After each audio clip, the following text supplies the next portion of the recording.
Every Sunday, the Catholic TV network brings you masses from around the country, starting at 10 a.m. live from the Basilica of the Sacred Heart at the University of Notre Dame.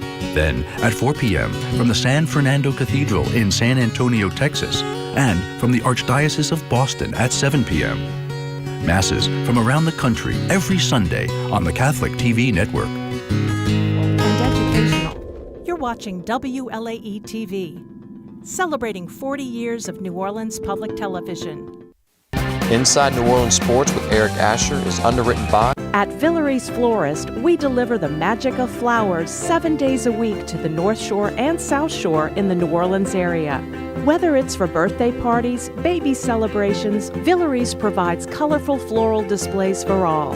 With a store full of fresh-cut flowers, exotic tropical flowers, orchids, roses, and even fruit baskets, our goal is to make your vision a reality. Villere's Florist, proudly serving Louisiana since 1969. Dave Miette Insurance Agency. Auto, home, flood, business, 504-556-0809. Dave Miette, INSagency.com. C&C Drugs is a family-owned pharmacy that's been serving Southeast Louisiana for over 50 years. Whether you need help taking care of an elderly family member, a growing child, or even a pet, C&C provides patient-centered care for your entire family. C&C Drugs, large enough to serve you, small enough to know you. Locations in Mandeville and Araby.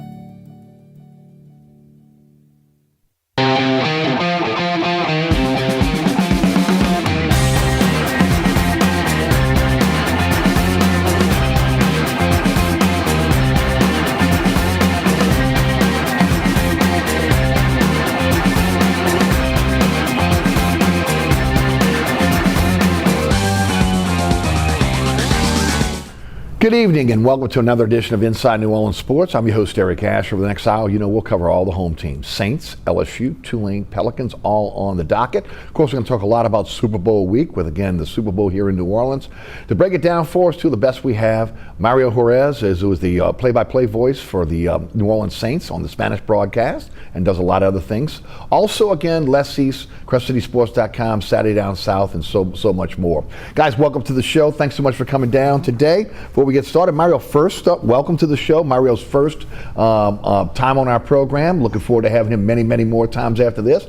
Welcome to the show. Tell the folks a little bit about yourself. Thanks, Eric. I'm the Spanish play-by-play voice of the New Orleans Saints. I also did the play-by-play in Spanish for LSU football for a very long time. And we're getting to cover the Super Bowl this week at Radio Row, not just for the radio station that I represent, 105.7 FM, Radio Tropical, but also for the local Telemundo television station. And it's been a lot of fun. You know, I've gotten to experience a lot of cool stuff in my career. I've been very blessed, but as you gentlemen know, Radio Row is just on a whole nother level, and getting the opportunity to do Spanish language content and kind of represent the Latin American community in New Orleans has been an awesome experience. Yeah, it's fantastic. Well, again, congratulations, and thanks for coming down today.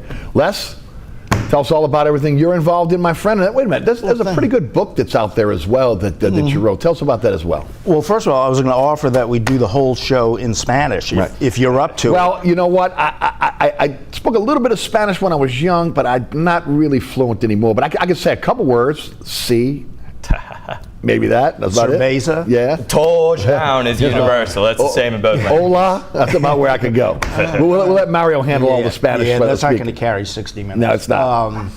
Yeah, thanks, Eric. My book is called Donkeys, Elephants, and Giraffes. It's a political novel. It's available on all the major online platforms, such as Amazon.com, BarnesandNoble.com, etc. And of course, I'm writing for CrescentCitySports.com, and we're going to talk about all the stuff that's going on now with Super Bowl, Saints, Pelicans.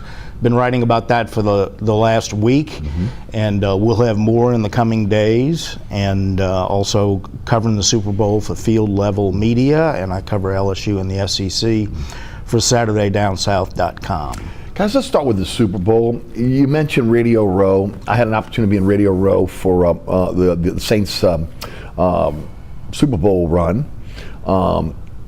Talk a little bit about your experience this week. It's so awesome. Number one, just seeing everybody here. And I've been saying this in Spanish on Spanish radio all week, but people around the world think of football, American football, as kind of like a regional game, right? Exclusive to the United States. And that's true to an extent, but it's becoming a more global game now. And the Super Bowl is definitely a global event. Like, I've seen a lot of Spanish speakers. I saw a French reporter yesterday. Monday night, we did a segment with somebody from Hungary. So it's just amazing seeing football not only bring the whole country together, which is very beneficial for New Orleans, but to bring the whole world together, which is very beneficial for the NFL game and ultimately for our broadcast in a different language. Yeah, 6,000 media members from around the world that have descended on New Orleans this week for the Super Bowl. Les, again, you've covered Super Bowls. Again, when you talk about Super Bowls, you and I have seen every Super Bowl here in New Orleans. Compare and contrast this Super Bowl to the Super Bowls of the past. Obviously, it looks like, again, security is heightened, right? But again, when you look at the city, when you look at what we've been able to do, it's been, 11 years since we had the previous Super Bowl. I think New Orleans has been on point throughout this entire week.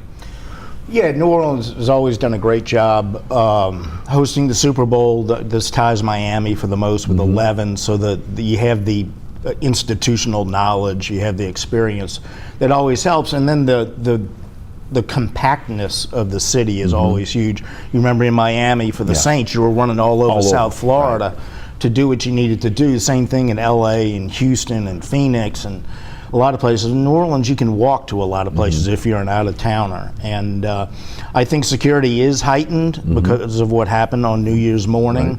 There is construction in various areas of the city that's complicated things a little bit, and it's gotten so much bigger that traffic is not great, but that's the way it's going to be, and that's sort of the price you pay for having it in a place that's so convenient where you can walk to restaurants and bars and hotels and such. So it's a trade-off. It works out fine. It seems like everybody's having a great time. As they always do when they come to New Orleans. So I think it's been a really good week for the city, and we're kind of in the wind down mode now, at least from a public perception, because the teams I think are done with their availabilities. You have the NFL honors tonight, and then everything kind of goes behind the scenes until kickoff, but the NFL experience will still be going on. Well, the party starts now for the fans. Correct. You know, again, as a lot of us know, either from again living here in New Orleans and hosting so many Super Bowls, or if you had a chance to be in Miami when the Saints were participating in the Super Bowl, it really, again, Sunday, Monday, Tuesday for the fans. Not really a lot of fans that come in, but you get to around Thursday into all the way to Super Bowl Sunday, and it becomes gridlock. And again, it's what we're dealing with right now. But again, the natural assets we have, again, one thing that's been really pointed out is the triangle of, again, the French Quarter, the Convention Center and the Superdome, what that means in terms of, again, the walkability of the city, again, how easy it is to get around. And then, of course, again, to have that French Quarter with that entertainment district so close, what we've done in terms of, again, the total renovation of the Superdome, which looks like a brand new building, again, it goes to show you once again, and people are saying once again, New Orleans needs to be in this rotation more than just once every 11 years. Now, guys, I do want to ask you this. With the advent of Las Vegas coming online, Nashville looks like, again, look, they pretty much copied New Orleans in terms of their entertainment district adjacent to their stadium. You look at what Atlanta's done with their stadium. Obviously, again, Phoenix has come on. Where do you think New Orleans will be in this rotation? Will it be once every 7-8 years, or will we see New Orleans again once every 11 or so years? You go ahead and take it first, Mario. I think it'll be more frequent, unless, I'm not sure, I'm sure you were at the media party, but it was a lot of fun seeing all the banners of all the different Super Bowls in New Orleans. And if you saw in the 70s and the 80s, they had the game here every 2 to 3 years. And I'm hoping that is the case soon here in the near future. I know a lot of people talk about the lights going out in the last Super Bowl. I don't know if that had anything to do with it. I know that the NFL was beefing a little bit with the team back then as well. It was fresh out of Bountygate. So maybe that has something to do with it. Maybe it doesn't. But either way, I really hope it's more frequent. And so far, they're doing a really good job putting on the event. I think that will be the case. Yeah, and look, that rush of building new stadiums, it's kind of slowed down a little bit to a crawl now, which again really helps New Orleans. Yeah, I think it's going to settle into a larger rotation than it was earlier. It used to be a four or five cities. Yeah, right? I mean, I went back and looked at it, and you had New Orleans was getting one every 3 years back in the 70s. Right. But again, that was also, again, Tulane Stadium, again, they came to New Orleans, they loved it, the owners loved it here. But also, if you remember, Tulane Stadium was the Superdome was supposed to open up, I believe it was in 74 when we had the Super Bowl here. That didn't happen. Yeah. And that's why we got it again in 78, because that was the first indoor Super Bowl. Right. And unfortunately, I don't think sentimentality has much of a role in the NFL's choices. Not like it used to be, right? Right. I mean, they used to love to come to New Orleans. They Right. just wanted to be here. Yeah, they want to make as much money as possible, and they want a good TV event. Right. And the lights going out in the Superdome was not helpful in Does that not. regard. But if this continues to be a good week and there's a good game and everything goes off without a hitch, that's great for New Orleans. Yeah. But if other cities are coming up and making guarantees that New Orleans maybe doesn't match, that happens a lot now with the CFP. Yes. They're bleeding these cities dry. And so if economically it makes more sense for the NFL to go somewhere else, they're not going to say, well, New Orleans had 11 times, they don't care. So New Orleans has to be on top of everything for the rest of this trip and with their future presentations, and I'm confident that they will be. One thing that I feel a little bit better about, because again, it's something I've talked a lot about on the radio show, I've been really discussing this for a while now, 540 projects in 6 months. How could you do that? You realize in the fourth quarter of 2024, you had Halloween, you had Taylor Swift, you had Christmas, New Year's, Thanksgiving, again, which are normal, again, high volume tourist times. But of course, also you had the CFP as part of the Sugar Bowl. You had the New Orleans Bowl. Why were we not ready again for those events in addition to the Super Bowl?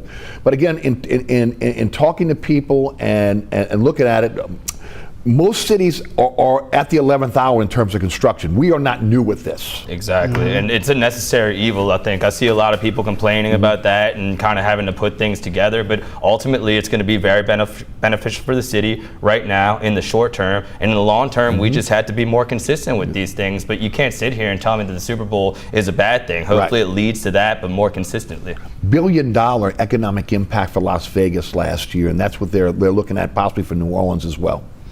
Yeah, and you think about it, how lucky are we that snowstorm didn't come a week later? Oh, no Can kidding. you imagine what yes. this week would have been like if you'd had the weather considerations? So somebody's looking out for New Orleans in that regard. But yeah, the economic impact is huge, and it's not only that, it's the impact after the game leaves in terms of residuals? Green projects, money for like the Sugar Bowl and the Super Bowl both poured a lot of money into education in the New Orleans area, the greater New Orleans area. And so the impact on the city, as great as the economic impact is for this week, there's also impacts that last beyond this and will carry over for years to come. Right. And to your point, and Mario, again, and you know this from being in television, you're looking at a situation now where, again, the city is on display for the entire world. And it's been like this after the week, again, from again, live shots. Again, it really reminds people, again, that New Orleans is a place to visit and come and have your next event as well. 100%, and it's had that reputation for many years, and not just with the Super Bowl, for concerts, for conventions, for everything that happens in New Orleans. And Les brought up a great point about the walkability.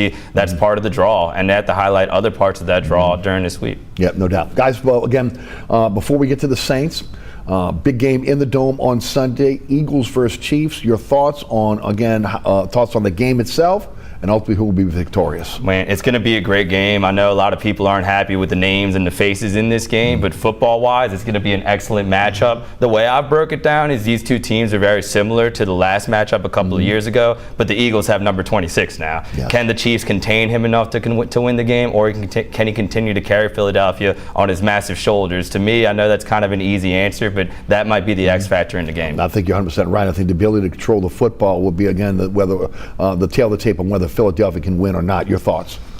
Yeah, and I agree with everything Mario said. And, what it comes down to is I think the Eagles are the more complete team.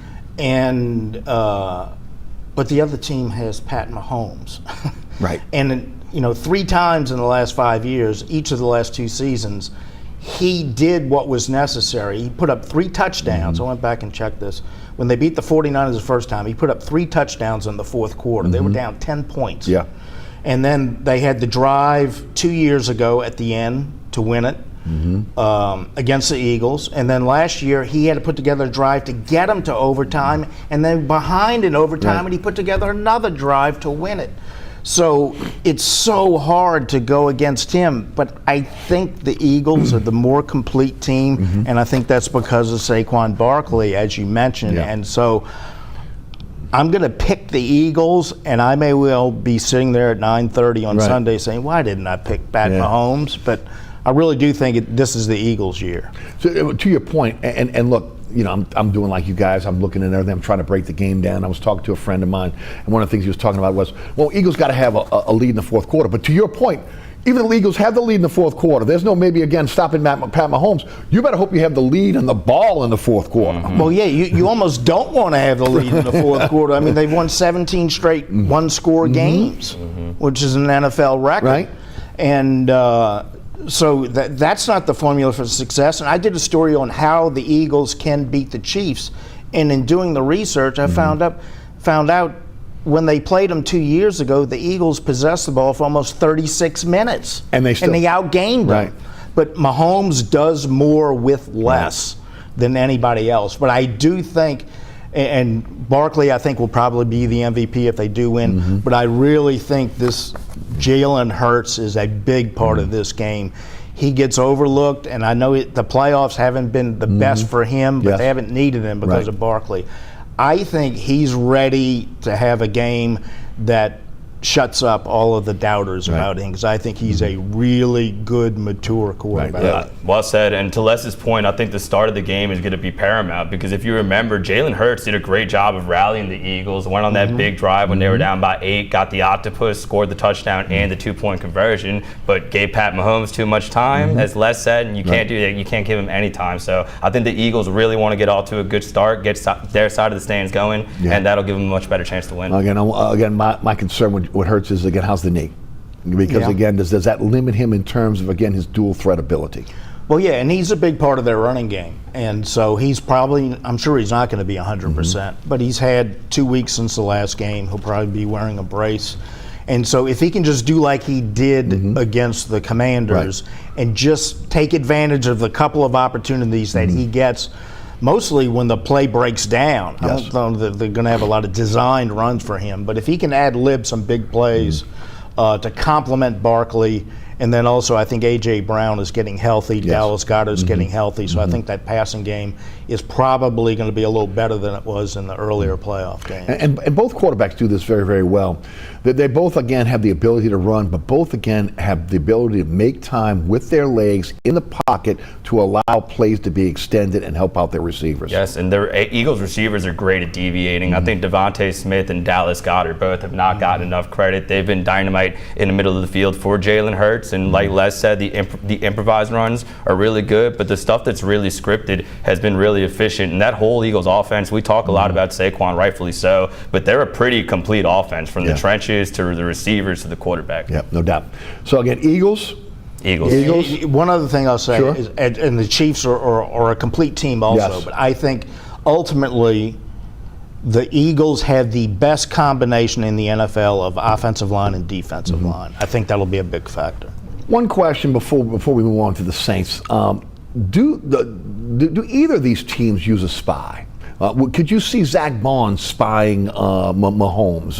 Do you think there'll be a spy on these quarterbacks? Maybe in certain situations, but I don't think you'll see too much of that, just because I've heard former players talk about this. When you do have a spy, you basically take a player out of the equation. That's one less person to come on the pass rush. That's one less person to have in zone coverage. And these two quarterbacks are both too good. They'll kill you if you do that. So I don't think there will be too much of that.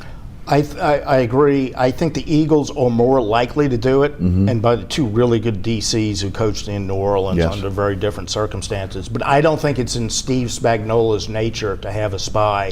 He just wants to attack you constantly with the blitz, and having one guy with one eye on the quarterback.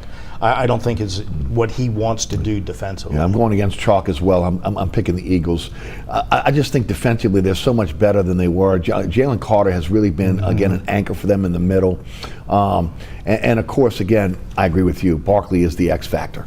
And Andy Reid's cutting up the tape right now. We all picked the Eagles, making me a little nervous. Putting some rat poison out there. Yeah, it's hard to go against Mahomes and the Chiefs. But again, maybe that's just just the Chiefs winning it and maybe not wanting a three-peat. Again, I just think it may be the Eagles' year. I'll tell you what, let's take our break here. We'll be a little bit early. We'll take our break here. We're from Underwriters. We come back. It'll be Saints. We'll be talking about the Pelicans, Brandon Ingram trade. We'll jump into collegiate game as well. Mario Jerez is with us along with Les East. I'm Eric Asher. You're watching Inside New Orleans Sports. Stay tuned.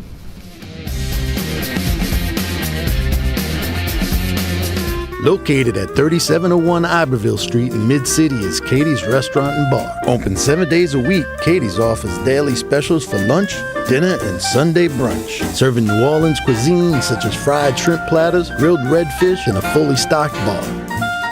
And don't forget about our expanded event seating and local entertainment.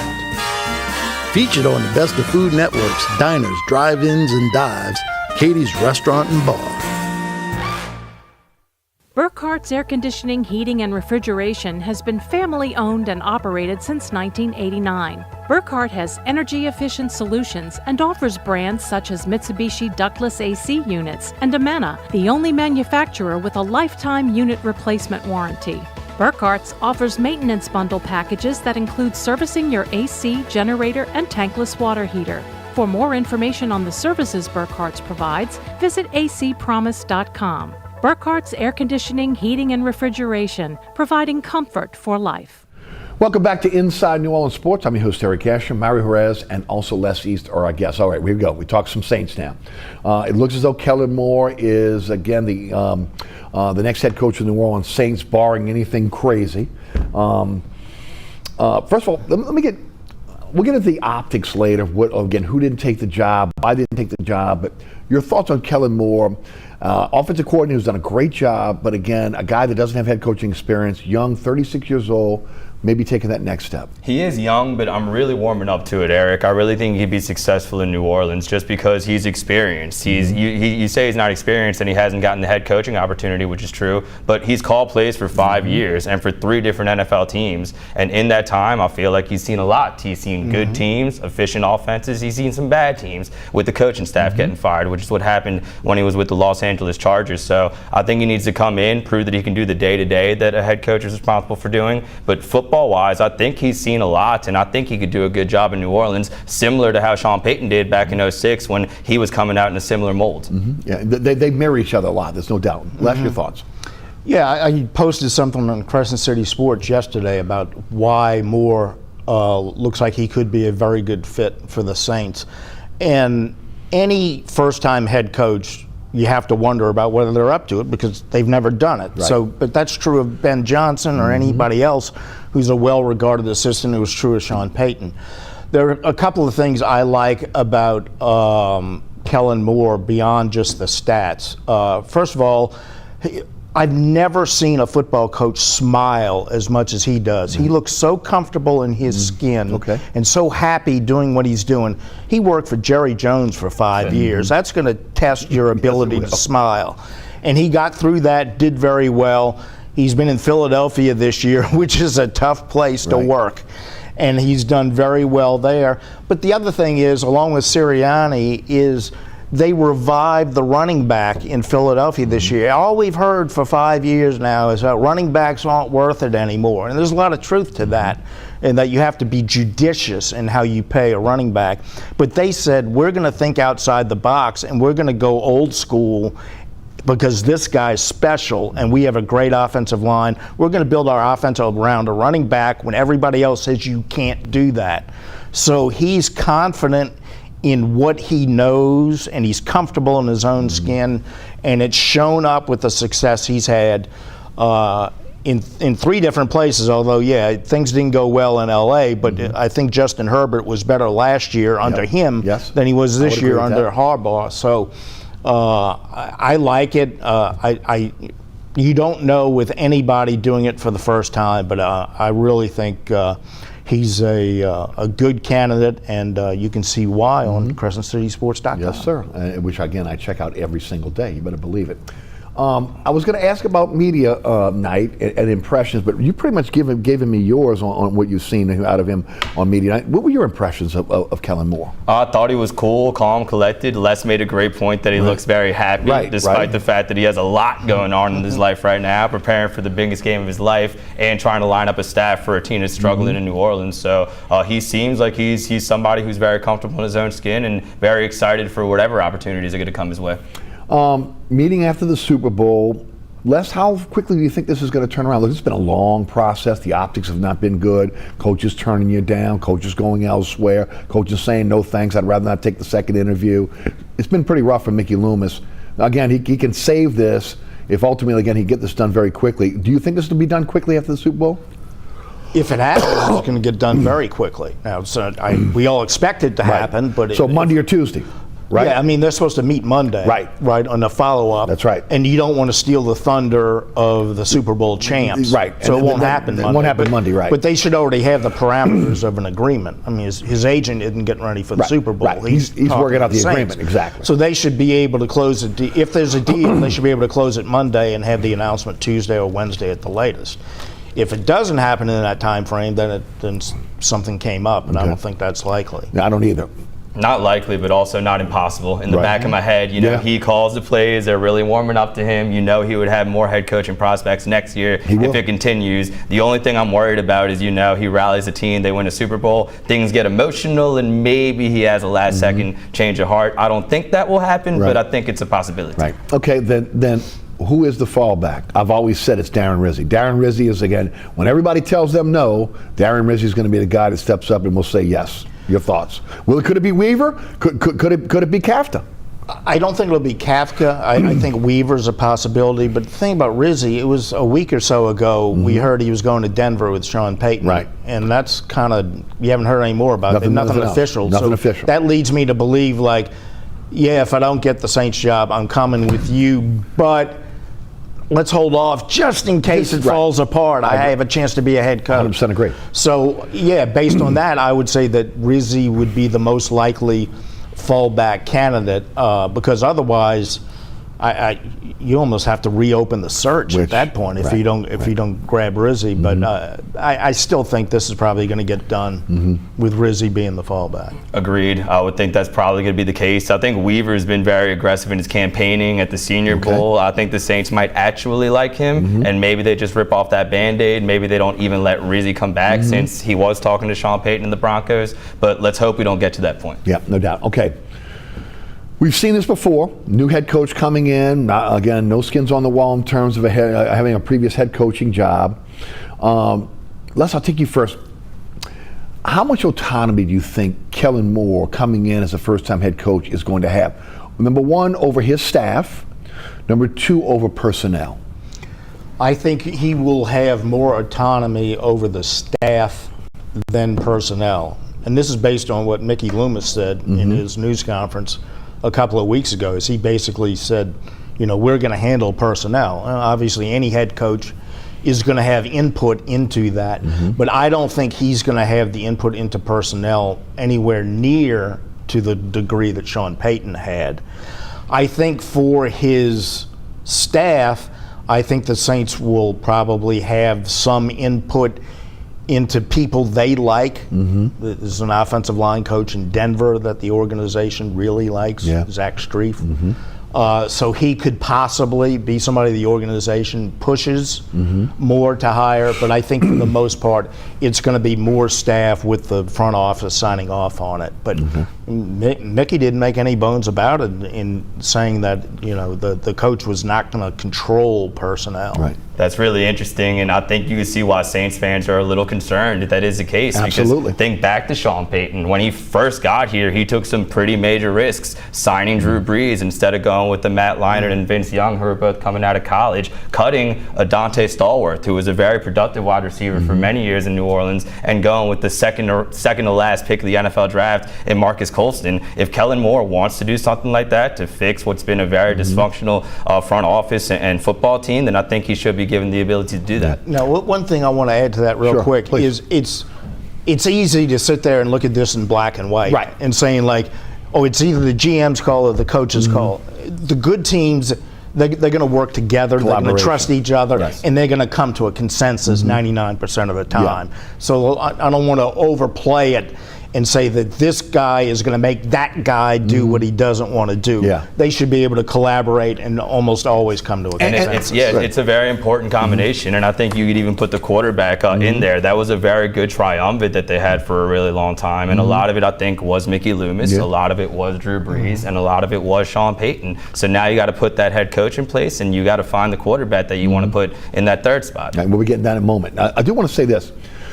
Sean Payton came in. I don't think he had the power that he had until really, I think, after he went to the NFC Championship at the first year. I think at that point, he started to gain more power, and over time, after the Super Bowl, he was the guy. He made the decision. So it would probably be a situation with Kellen Moore, much like Sean Payton, if Mickey Loomis was to, again, let go of some of that power, then allow him, again, as he grows as a head coach, to be able to have more autonomy over, again, personnel decisions. Yeah, I think more than likely the way it will work, and I think Sean had his fingerprints on that 06 draft. And agreed. Colston's a great example. Jerry Evans, a lot of guys, small school guys. But I think in this case, the way I would expect it to work is that Loomis and the football people go to Kellen Moore and say, what do you think you need? What type of player do you want? What kind of linemen do you want? What kind of runners do you want? What type of defenders do you want? And we're going to find the best options for you based on economics and based on our evaluation of those people. And then there will be back and forth on the ultimate decision. But I think it's kind of like, tell us what you need and we'll go find it. Length of the deal, because again, the Saints have issues with the salary cap, probably at least a 2-year window to get out of that, depending on what they do this year, if they're going to, again, restructure contracts for veterans, especially aging veterans, kick that can down the road a little bit longer. Most head coages, 5 years is what they normally get. Could this be a situation when we see a 7-year contract for a guy like Kellen Moore because the first couple years he may have to get a mulligan? You're asking for a lot there. I think that's a long time. But at the same time, I think the Saints have a reputation around the league for being a patient franchise, right? You have an owner that doesn't meddle. You have a general manager that almost admitted that he was willing to keep Dennis Allen till the end of the season, possibly further past that. So that could make it more of a possibility. But that's something really rare, I think, especially for unproven coaches. Right. Okay, I would agree with that. Yeah, I do too. If he gets a 7-year deal, that tells me that the Saints were desperate to get him. And he said, yeah, I'll come, but you're giving me a 7-year deal. I would think he has more leverage right now, again, especially where the Saints are. No question. But I think 5 years is more realistic. 5 is that's the norm, right? That gives him a lot of security. It allows them to go through a year or two of bumps in the road to get this thing straightened out. And then he's still got time to show what he can do with a full roster. So 7 would tell me not only that they were desperate to get him, but it would also lead me to believe he is going to have Sean Payton-like power over personnel if they give him a 7-year deal. Guys, it's a late hire. It's a post-Super Bowl hire. Mike, I'll take you first. How does that affect him in terms of putting a staff together? Now, I got to guess that he's already, again, had a blueprint of, again, who he wants if he ever gets a head coaching job. The question is, are those individuals settled in the jobs they are now? That's a good question, and that's something Kellen Moore has to know. This is the life of a coach, especially if you're trying to advance and become a head coach. We hear rumblings already that maybe he's trying to get Doug Nussmeier to make a lateral move and follow him from Philly to New Orleans, and there would be a lot of elements at play there. But the only person that knows the answer to that is Kellen Moore. When these kind of things happen, they have somebody that they know they want on their staff, they have a backup, and they have a backup to the backup. So that's something that Kellen Moore will just have to continue to figure out.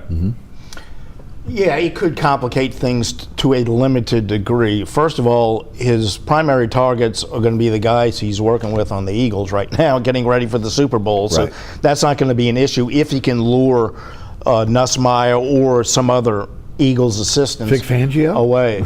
Vic Fangio, that would be an interesting hire coming back to New Orleans. That would be a home run. I think Zach Bond would try to talk him out of it. Yeah, Vic Fangio did a great job coaching the Dome Patrol linebackers here. excellent defensive coordinator, even though he was never the DC here. Right. But certainly he would be a great candidate. But there will be guys coming from other places, and there might be one or two cases where he goes to get a guy and somebody tells him, you know what, if you come to me a couple of weeks ago, I might have listened, but now I'm focused on 25. Yeah. We're already moving forward. Right. And so it could be a complication for one or two hires, but I think he shouldn't have any trouble putting together a staff he's very happy with. All right, guys, quarterback, okay? What is the future of Derek Carr in New Orleans? How much of a say will Kellen Moore have in the next quarterback of the New Orleans Saints? Go ahead, Mario. I think you should have a lot of it, honestly, because we've been talking about this for a long time, right? Doing our shows. Do you stay with Derek Carr? Do you rip the Band-Aid off? And I think there's a really good argument for both. Statistically, he's played really well. If you look at the games that he's played in, you can make the argument that he's done enough to win the game, but there's a lot at play. There's a culture that Kellen Moore, or whoever is Saints head coach, wants to start. There's going to be a certain way that he wants to do things, and maybe he thinks that way will be easier to accomplish with somebody fresh, with somebody new. So I really see the argument for both, to be honest with you. Well, if you're hiring a guy who played quarterback in college and the NFL, and you're hiring him because he's an offensive coordinator and how he's coached quarterbacks, you better listen to him about who his quarterback is going to be. Right. I mean, if they come in and say, you have to coach Derek Carr or somebody else, that doesn't make any sense. So I think he will have, even if he doesn't have a lot of say in other matters, he's going to be able to pick his quarterback. And I think there's a very good chance that the Saints starting quarterback next season is not on the roster right now. I would agree. Now, again, it complicates things in terms of the cap, okay? They got some guys that, again, they're making a lot of money, or at least have a high cap number, right? And you have to make a choice. Is it going to be Cam Jordan? Is it going to be Tyrann Mathieu? Again, Demario Davis was saying yesterday he wants to play 3 more years.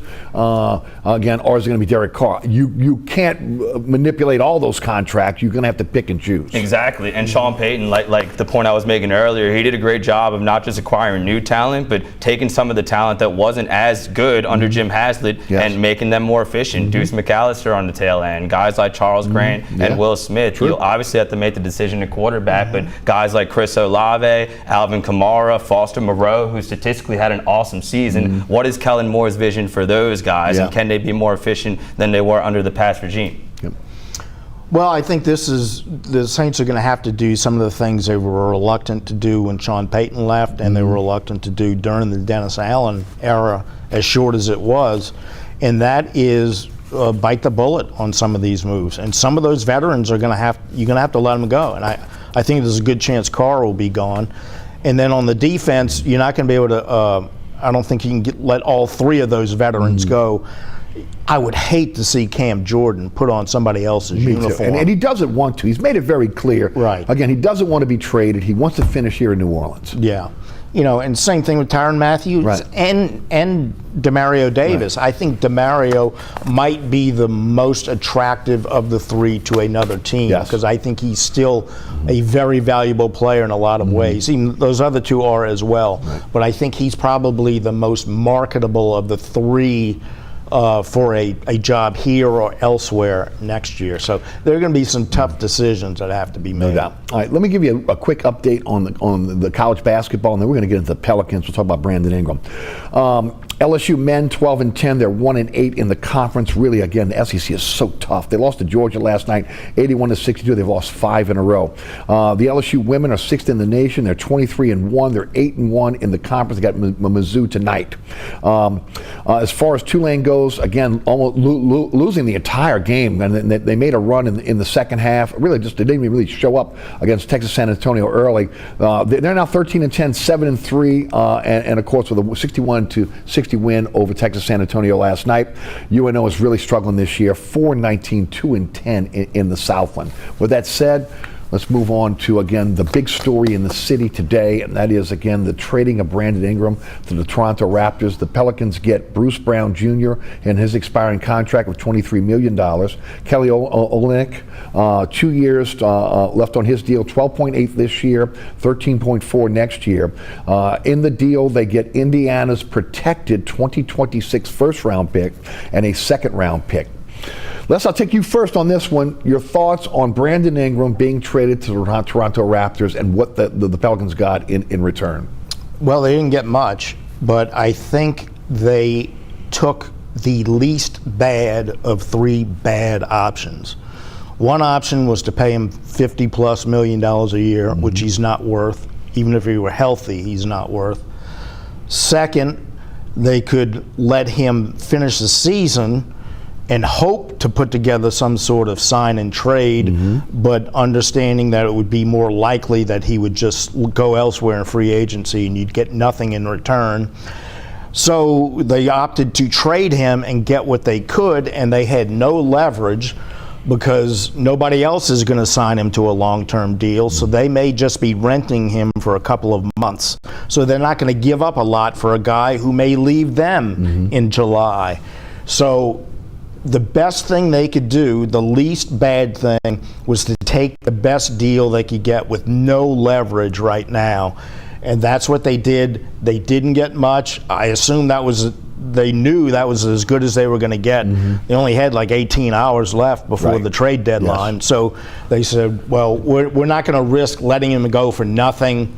We'll take what we can get. And it's unfortunate, but they really had no better options. Olynyk and Brown, do you think that they're still on this team by the end of the trading deadline, which is at 2 o'clock on today as we are recording this program? Or do you think that both those guys will be on the team for the rest of the season?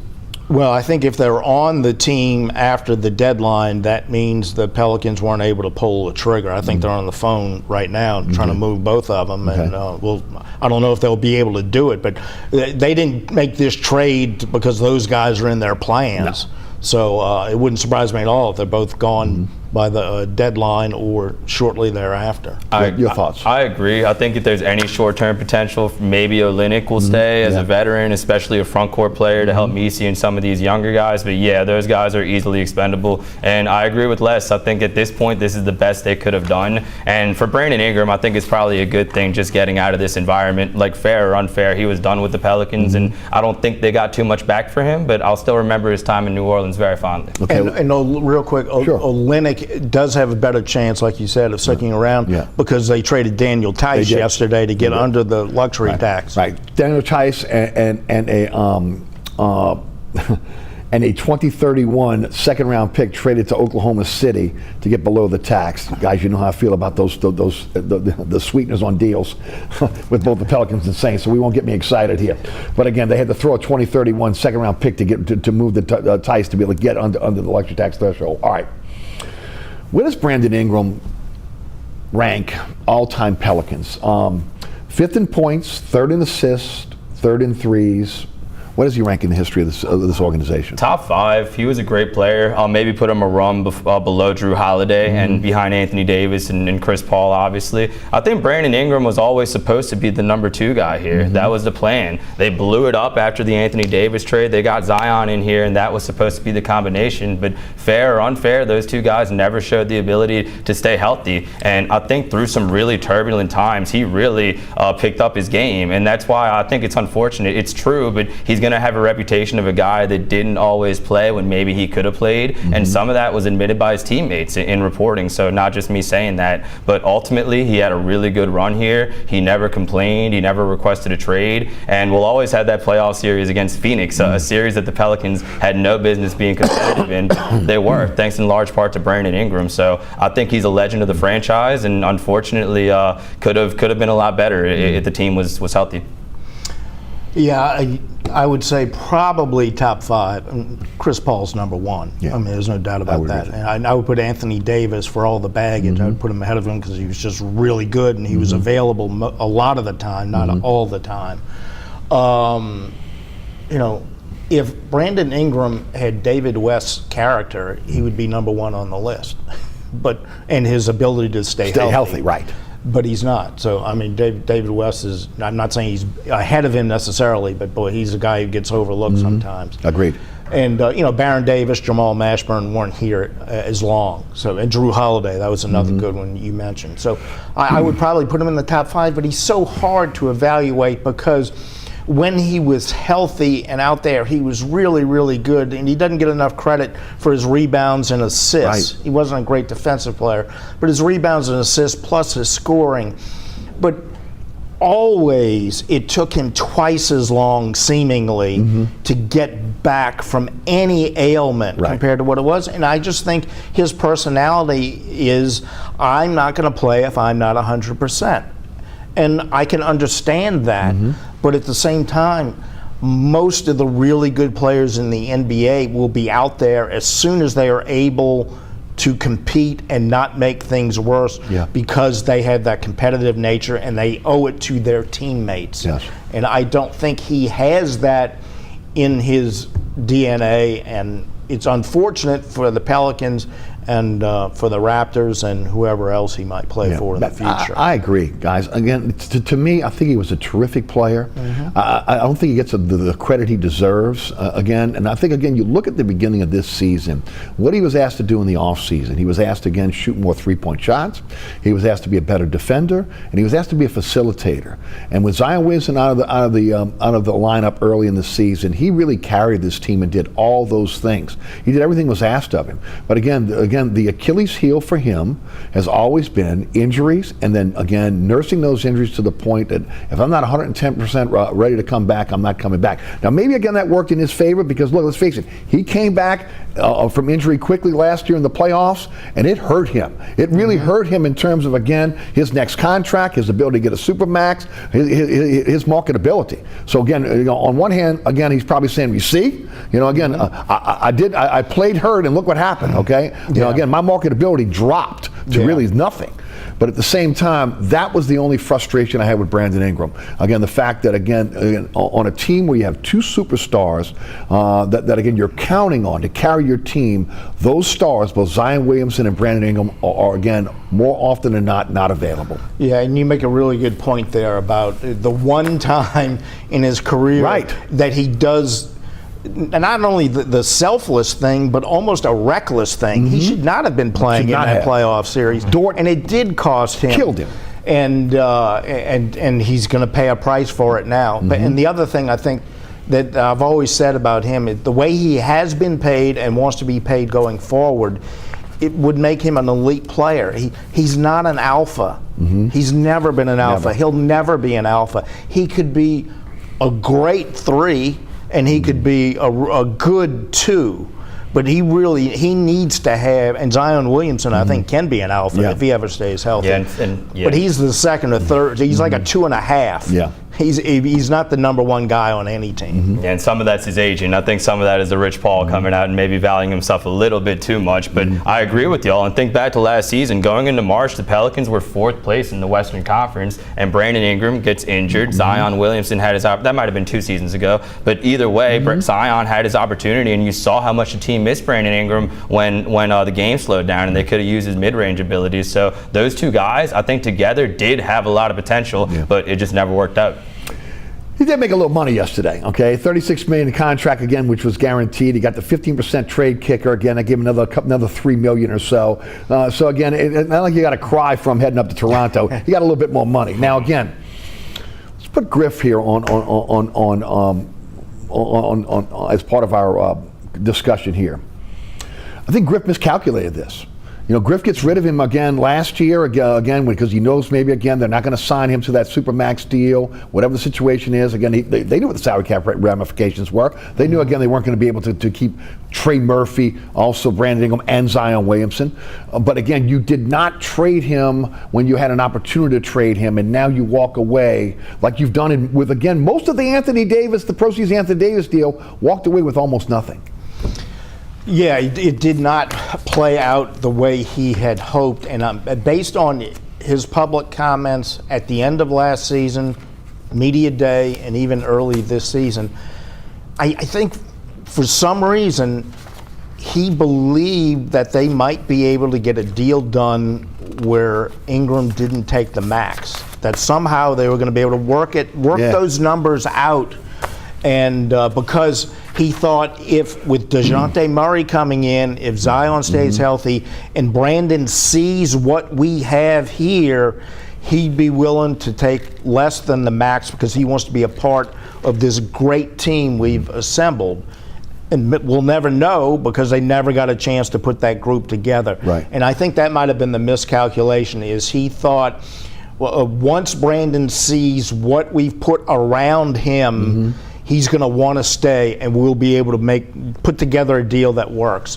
And because of injuries, they never had that opportunity. That's true. And now DeJounte Murray becomes a very important piece. I see a lot of Pelicans fans basically giving up on DeJounte Murray as a long-term piece for this team. But I'm hoping it could be kind of like it was for Drew Holiday. You know, having some family stuff happen in the beginning of the season, suffering injuries. When prior to coming to the Pelicans, he was one of the healthiest players in the NBA. Had played 70-plus games in each of the last 2 seasons. So if the Pelicans can stop being cursed, I think that can ultimately be a really good trade. And DeJounte Murray can help usher in a new, better era for New Orleans. To your point, again, successful surgery to repair the ruptured right Achilles tendon injury. A guy that, again, with the exception of his first year in San Antonio, where he had some injury problems, has been pretty much been an Iron Man in the NBA, and of course, again, injury prone all season long. In 5.5 seasons with Zion Williamson and Brandon Ingram together, they played 154 games. Your thoughts? Man, that's only like 2 NBA seasons combined. That's just a really depressing statistic. Well, I mean, that's the history of this era of the Pelicans, is just practically and maybe really unprecedented streak of long-term injuries to key players. Everybody gets injuries, but the long-term injuries to key players that prevent, you know, if you Murray and McCollum and Williamson and Ingram, not many teams in the NBA can match that foursome, but they're never there together because they've all been subject to injuries. And so it's just unfortunate. I know they've looked at this. I know they're trying to figure out what it is, but so much of it just looks like it's bad luck. I mean, Brandon Ingram takes a jump shot and his foot lands on somebody else's foot and he sprains his ankle. Well, that's not the fault of anybody in the organization. That's bad luck. And so many of the injuries have been like that. So, I mean, I hate to use injuries as an excuse, and I hate to say there isn't something more they can do. But man, the bottom line is just the bad luck is just unbelievable. Yeah. That's what it is. I think it's bad luck, and I'm only halfway joking when I say this, but you guys were there when they bought a voodoo priestess for that Saints playoff game against the Rams, and it uncursed the franchise. They won a playoff game. They went on to win a Super Bowl. Maybe they should do that for the Pelicans, because think about it. The entire history of this franchise has been cursed. David West injuring his leg in Game 6 against the Spurs, not 100% in Game 7. Drew Holiday, who was a healthy player, constantly being injured. DeMarcus Cousins rupturing his Achilles when the team was on fire, looked like they were going to be a contender, and now everything in this current era, like they really do seem like a snake-bitten franchise, and maybe they should consider finding that voodoo priest's number, getting her back on Poydras Street. Remember, maybe the SKC is on that burial ground, right on that Indian burial ground right there, okay? Maybe that's it. I don't know. Again, the injuries have been a very big issue. All right, just a few minutes left in the program. I want to talk a little football if we can on the collegiate level. Your thoughts on what LSU's done in the transfer portal? Oh, they've been dynamite. Positions of need, the tight end that they brought in, I think is going to be very efficient, and that's by design. I think the funds have kind of opened up with the decision from the Michigan quarterback, whose name is escaping me right now, and they need to be a lot more aggressive. Last year during this time, a lot of LSU fans and media were kind of critical of Brian Kelly and how passive he was in the transfer portal. So I think he's making it a point to not be like that this season, and so far I think they're off to a good start. Yeah, I agree. I think Brian Kelly saw the light, and he said, yeah, I know this isn't the college football world I signed up for, but this is what I'm stuck with. And so I got to get more aggressive in the terminal transfer portal. Right. It's terminal for some programs. You better believe it. But he made up his mind, we're going to be more aggressive, and we're going to embrace it. And the money people seem to have followed along, and because you can't do it without them. And so I think LSU has done a really good job, led by Brian Kelly, deciding that they have to do much better in the portal, and so far they've done that. Now we'll see. Sometimes these guys look like they're great fits, and they aren't in the fall. But we'll see. They've made the effort, and they have an opportunity, I think, to improve next season because of it.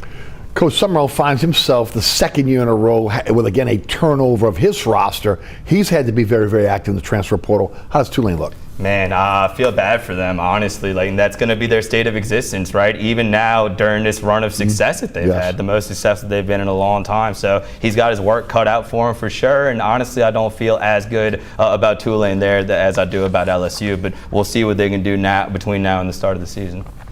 Yeah, they're going to have to probably, like you said, always have to be having a bigger turnover on their roster than a lot of other programs. But the run that they're on now, these last 5 years, I guess it is, with that one bad year in between, people know Tulane football now. And so guys are going to come through the portal and go to Tulane because they'll see an opportunity there that they might not get at a bigger program. So they have to do this every year, more so than a lot of programs, but I do think they are better positioned to do it successfully than they would have been a few years ago. Yeah, I would agree. And again, look, whether it's the Fear the Wave Collective, Bayou Traditions Collective up at LSU, I think that both schools have embraced it. Both schools understand that this is the new wave, a new way of college football. And again, I think you're seeing the proceeds of that based on what we've seen last year, and of course, more importantly, what we've seen this year. Now, again, as you mentioned, you never know what the fit is, okay? But again, I think that the state of college football is that now coaches are constantly recruiting. You're recruiting every single day your players. You're recruiting, obviously, again, in that transfer portal. It's just a different world than what it was. Yeah, and you see some schools like really struggling with it. The smaller schools, the Nichols of the world, the UNOs of the world, but it's literally adapt or die. That's what you have to do. Yeah, and you made a good point there, because you're not only recruiting high schools still, because you got to have a foundation there, and the portal, but you're constantly recruiting your own players so that you don't lose too many guys. So it's just, you're going to see, I think, recruiting coordinators and transfer portal coordinators. You know, if they give them that title, they're going to become more. We're already seeing GMs now, right? We're already seeing college football teams again create a position of general manager to be able to handle the transfer portal. Insanity. Just not something we're used to, but something that they're starting to get used to, and just kind of the new normal. Well, again, and guys, do you think? Look, the NCAA has really just washed their hands of it. They just threw it out there and said, look, again, go get it. There's really no rules or no rhyme or reason. Do you think, with about a minute for each one of you, a little less than a minute, do you think Congress will get involved in here and put some parameters on transfer portal NIL?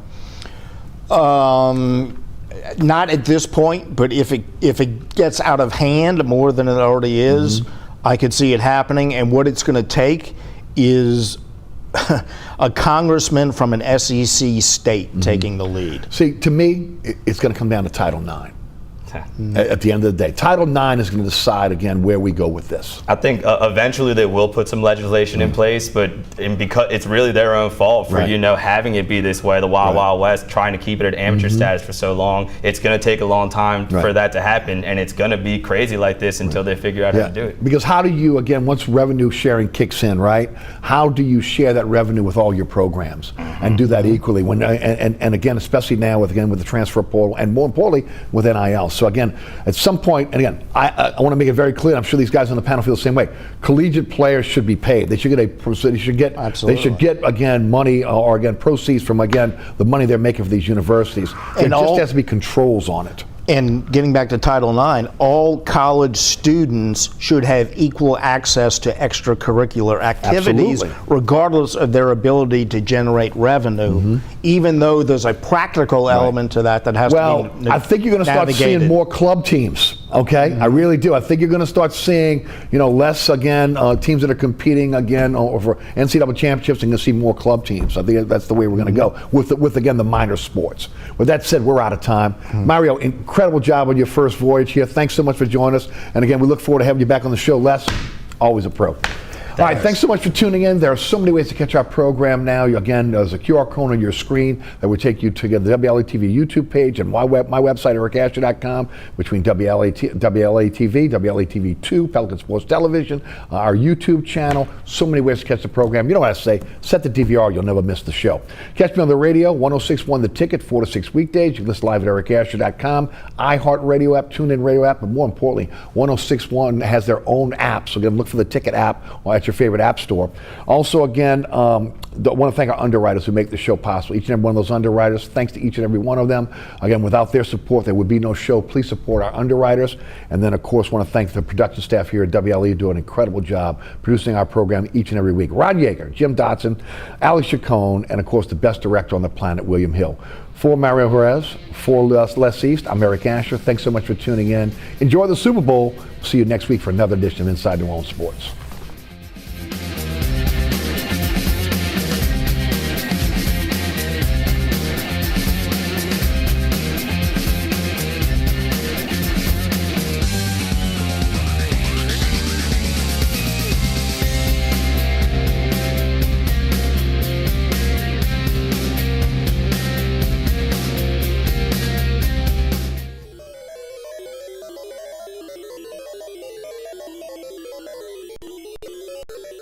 Hey, Louisiana, how are you stopping litter? In Terrebonne Parish, we put our trash in a bag. And never out the window. In Bienville, we bag it, tie it, and put a lid on it. We keep litter out of our lakes in Lafayette. And in Calcasieu Parish, we keep our truck beds clean. And we secure our loads. We need every person in every parish to stop littering and let Louisiana shine. Let it shine. Do you love sports? Then you should know about STEM. Because maximizing nutrition, analyzing peak muscle performance, calculating the perfect shot, and more are all made possible by science, technology, engineering, and math.